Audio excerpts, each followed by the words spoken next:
Révérend Espérance Mbakadi ya église ya Mangembo Banda Lungwa ye alobi na tina na Académie du Signature o ezali ko banda bongo mokolo ya mardi le 9 mai bolanda nini oye alobi.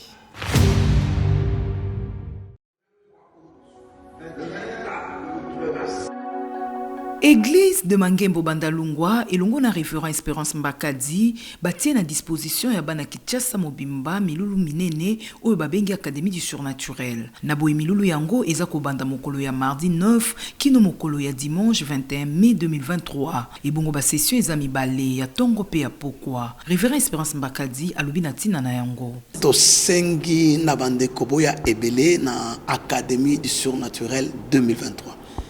Esika oyo nzamba bongiseli biso po tokutana na révélation na nzela na révélation tokoki koyamba foi na mitema na biso pe soki foi na biso esami na misala tokoki kobota bikamwa miracle wana bomoi ya nouvelle création nzambe angeki tobotama na nzela ya Yesu Kristo po tokota na dimension ya vie surnaturelle mais nzela bakotaka na yango ezali révélation foi et puis évidence surnaturelle. Bana yengumba Kinshasa boya ebele na milulu oyo pamba te nzambe aza kozela biso po ete ba problème na biso ezwa ba solution boye yi malamu.